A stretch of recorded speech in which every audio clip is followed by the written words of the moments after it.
وہ خالص للہ کے لیے کام کرتا ہے۔ ہم جس زمانے میں رہ رہے ہیں، کیا اس زمانے میں امام زمانہ کا کوئی دشمن نہیں ہے؟ یا ہمارے تو نہیں، ہمیں کیا پتا دشمن کون ہوتا ہے، دشمن کہتے کسے، ہمیں کیا پتا ہمیں کیا دشمنی سے، دشمن نہیں ہے، جو سب کوئی نہیں ہے دشمن، اچھا نہیں ہے، تو کیا امام زمانہ آئیں گے، امام زمانہ کو کوئی رکاوٹ نہیں بنے گا، کوئی امام کو روکے گا نہیں؟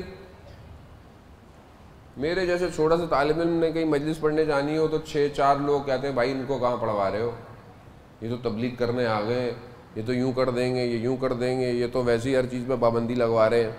بھائی میں اپنے گھر سے تھوڑی کو قانون لے کر آیا ہوں، میں تو شریعت محمدی میں جو ہے وہی آپ کی خدمت میں پیش کر رہا ہوں۔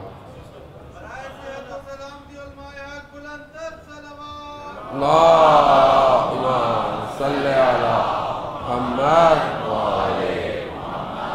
اب میرے سے چھوٹے جیسے تعلیم سے کتنوں کو ٹینشن ہو رہی ہے، تو اب وہ جو اصل خدا کا نمائندہ ہے، جو قرآن کی حکومت لے کر آئے گا، اس کے مقابلے میں کوئی نہیں آئے گا۔ مسئلہ یہی ہے کہ ہماری شناخت زمانے کے لیے بہت امپورٹنٹ ہے۔ عزیزان محترم، ہمیں خواب و خیالوں میں رکھا گیا ہے، امام زمانہ آئیں گے، پرانا دور ہو جائے گا، سب ختم ہو جائے گا۔ کہاں ختم ہوگا؟ کیسے ختم ہوگا؟ یہ دور ترقی کر رہا ہے۔ امام زمانہ جب آئیں گے، انسانیت، بشریت اور کمال پہ جائے گی، اور ترقی کریں گے لوگ، اور لوگ ابھی بھی کر رہے ہیں۔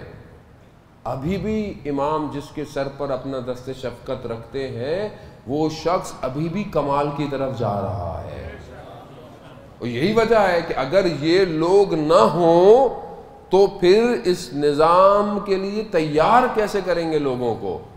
اگر ہر شخص کو اپنا خوف ہو، جان کا خوف ہو، مال کا خوف ہو، شہرت کا خوف ہو، تو پھر بات کون کرے گا؟ ہر کوئی خوف میں نا۔ دیکھیں قرآن جو ہے وہ ہدایت کی کتاب ہے۔ قرآن میں اللہ نے قصے جو بیان کیے ہیں، کہا میں احسن القصص بیان کر رہا ہوں تمہیں، یہ بہترین واقعے ہیں، عبرت حاصل کرو اس سے۔ ابھی جو واقعات ہیں اتنے انبیاء کے، کہ اتنا خوف ہے فرعون کا کہ حضرت موسیٰ نے کہا پروردگار جب میں جاؤں تو میری زبان میں طاقت دے۔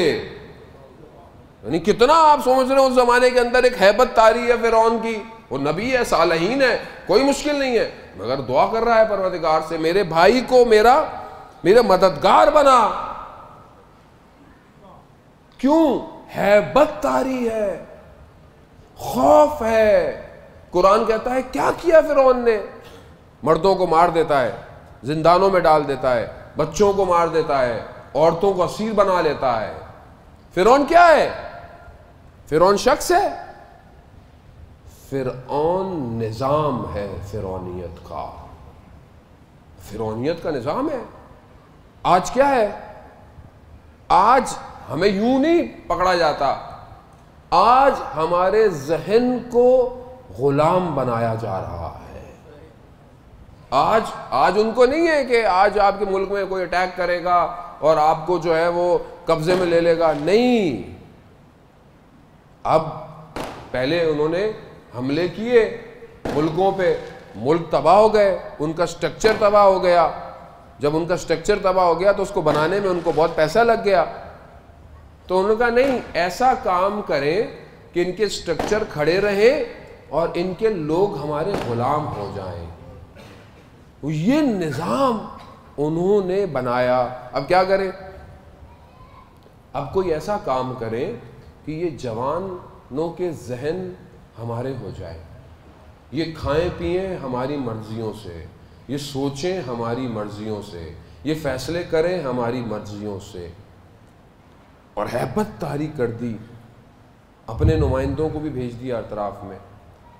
آج آپ دیکھیں نا کہ آج ہمارے ذہن مفلوج ہے، ہم خود فیصلہ نہیں کر پاتے، ہم سے فیصلے کرائے جاتے ہیں۔